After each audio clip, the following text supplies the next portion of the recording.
Teacher Talking Sports, what it does, what it do, how we live. And today, The Athletic posted their MLB Player Poll for 2023, in which it mentions, so I'm not going to share the article because The Athletic is beyond a paywall, but it mentions for this project, our local and national writers spoke to 103 players across 22 teams and granted them anonymity to find out what they think about some of the biggest storylines of the 2023 season, from expansion teams to where they think Shohei Ohtani will be playing next year. Not every player answered all the questions we asked. Number of responses will be listed on each question for transparency, but they're very game to discuss who they'd want if they started a team, the postseason pitch clock, and more. So we're going to take a look at what they expect for Shohei Ohtani. Where will Shohei Ohtani be playing next season? So let's take a look at the results there. So where will Ohtani play in 2024? The heavy favorites, according to the players, and 96 of the players responded for this one. The Los Angeles Dodgers got 57.2% of the vote. I tend to agree that they are the favorites. It seems like the Dodgers really took off free agency this year. We know them to be heavy spenders.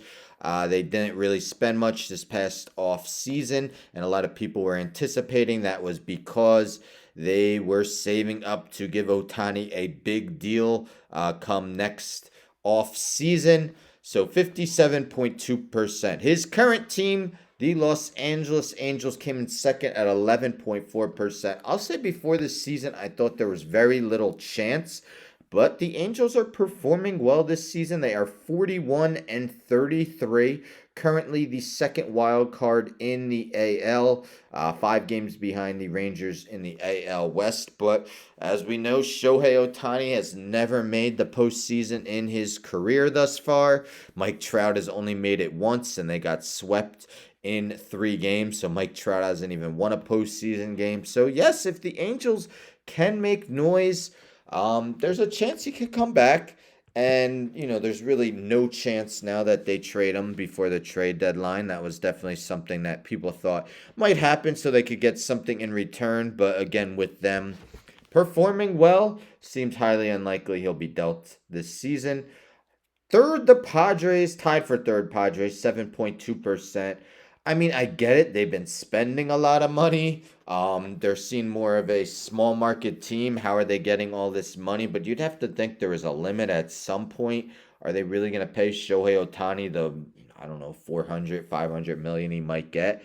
The Mets, I understand them being on because Steve Cohen pretty much has limitless pockets. But as we see, those limitless pockets are not allowing the Mets to be a successful team. They're in fourth place in the NL East at 34-38, and the Yankees.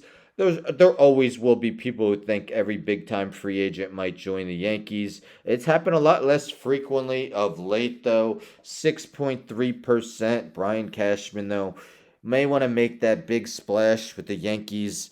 It's been a while, especially for them, since they won the World Series. And can you imagine having Ohtani and Judge on the same team? Probably the two biggest faces in baseball, especially since Trout isn't very outspoken. But that's the results for um, what these players believe Shohei Ohtani, what team he will be playing for next season. Also mentions that the Cubs, Mariners, Blue Jays, and Red Sox received some votes. I'll quickly go over some of the other results from this player poll. So if you were starting a team today, who was the first player you would sign? Ohtani got nearly half the votes, 45.6%.